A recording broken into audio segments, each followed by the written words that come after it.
നോട്ടുകളുമായി ബന്ധപ്പെട്ട് പ്രത്യേകിച്ച് 500 രൂപ, 100 രൂപ, 75 രൂപ എന്നീ നോട്ടുകളുമായി ബന്ധപ്പെട്ട് അതുപോലെ തന്നെ 1000 രൂപയുടെ നോട്ടുമായി ബന്ധപ്പെട്ട് വളരെ പ്രധാനപ്പെട്ട ഒരു നിർണായക അറിയിപ്പാണ് ഇപ്പോൾ RBIയുടെ ഭാഗത്തു നിന്നും പുറത്തു വന്നിരിക്കുന്നത്. പുതിയ പാർലമെന്റിന്റെ ഉദ്ഘാടനത്തോടനുബന്ധിച്ച് പ്രധാനമന്ത്രി നരേന്ദ്രമോദി 75 രൂപയുടെ നാണയം പുറത്തിറക്കിയിരുന്നു. നക്ഷത്ര ചിഹ്നമുള്ള നോട്ടുകൾ വ്യാജനാണെന്നായിരുന്നു ഏതാനും നാളുകൾക്ക് മുൻപ് സമൂഹ മാധ്യമങ്ങളിൽ നടക്കുന്ന ഒരു പ്രചരണം. ഇതിൽ കൃത്യമായ വിശദീകരണവുമായി റിസർവ് ബാങ്ക് ഓഫ് ഇന്ത്യ തന്നെ രംഗത്തെത്തിയിരിക്കുകയാണ്. അച്ചടി വേളയിൽ കേടാകുന്ന നോട്ടുകൾക്ക് പകരമായി പുറത്തിറക്കുന്നവയാണ് ഇത്തരത്തിൽ സ്റ്റാർ ലേബലിംഗ് ഉള്ള നോട്ടുകളെന്ന് RBI വ്യക്തമാക്കിയിരിക്കുകയാണ്. മറ്റേത് ബാങ്ക് നോട്ടുകൾ പോലെ തന്നെ ഇതും നിയമപരമായി സാധുവാണ്. 2016 നവംബർ 8-നായിരുന്നു ഇന്ത്യയിൽ അതുവരെ പ്രചാരത്തിലുണ്ടായിരുന്ന 500-ന്റെയും 1000-ന്റെയും നോട്ടുകൾ നിരോധിച്ചുകൊണ്ട് പ്രധാനമന്ത്രിയുടെ നിർണായകമായ പ്രഖ്യാപനം ഉണ്ടായത്.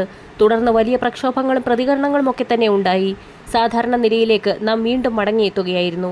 ആ സമയത്ത് സാമ്പത്തിക പ്രതിസന്ധി പരിഹരിക്കുന്നതിന് വേണ്ടി RBI പുറത്തിറക്കിയ നോട്ടായിരുന്നു 2000-ന്റെ നോട്ട്. അത് പിൻവലിക്കുകയാണെന്ന് RBI അറിയിച്ചിരുന്നു. ഇപ്പോൾ RBIയുടെ പുതിയ പ്രഖ്യാപനം വന്നിരിക്കുകയാണ്. 98.12% നോട്ടുകളും തിരിച്ചെത്തിയിരിക്കുന്നു.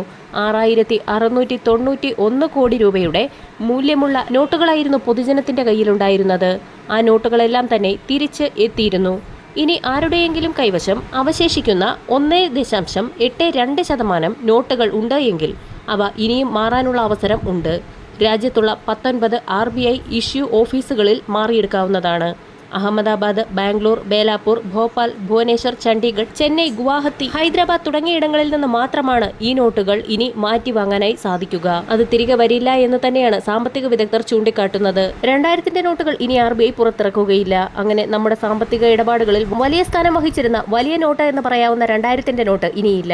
നമ്മുടെ രാജ്യത്ത് ഇപ്പോഴുള്ള ഏറ്റവും മൂല്യം കൂടിയ നോട്ട് 500-ന്റേതായി മാറുകയാണ്. കള്ളനോട്ടടി പ്രതിരോധിക്കുന്നതിന്റെ ഭാഗമായി വലിയ നോട്ടുകൾ ഇനി അധികം പ്രചാരത്തിൽ ഇറക്കുകയില്ല എന്നും അന്ന് കേന്ദ്ര പ്രഖ്യാപനമുണ്ടായിരുന്നു.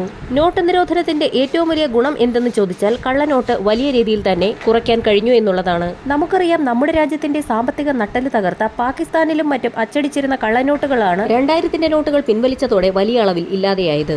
മറ്റൊന്നുകൂടിയുള്ളത്, ഇപ്പോൾ ഇറങ്ങുന്ന നോട്ടുകൾ ഒക്കെ ഇടയ്ക്കിടയ്ക്ക് അതിന്റെ പാറ്റേണുകൾ മാറ്റാറുണ്ട്. നമ്മുടെ കണ്ണിൽ പെട്ടെന്ന് തന്നെ പെടില്ല എങ്കിൽ പോലും പാറ്റേണുകൾ മാറ്റപ്പെടുന്നുണ്ട്. ഒപ്പം തന്നെ കൃത്യമായി ഈ നോട്ടുകൾ ഏത് ബാങ്കിലാണ് കൊടുത്തിരുന്നത് എന്ന് മനസ്സിലാക്കുന്നതിനുള്ള കോഡുകൾ ഉൾപ്പെടെയാണ് വരുന്നത്. ഇതൊക്കെയായിരിക്കണം ഒരുപക്ഷെ കള്ളനോട്ടടിക്കുന്നവർക്ക് ഇതിന് കഴിയാതെ വരുന്നത്. അല്ലെങ്കിൽ ഭീമമായ ഒരു ചിലവ് ഈ നോട്ടടിക്കുന്നതിന് വരികയാണ്. ഇതുകൊണ്ടായിരിക്കാം കഴിഞ്ഞ ദിവസങ്ങളിൽ 5 രൂപ നാണയം, കട്ടിയുള്ള 5 രൂപ നാണയം പുറത്തിറക്കുന്നത് RBI നിർത്തിയിരുന്നു.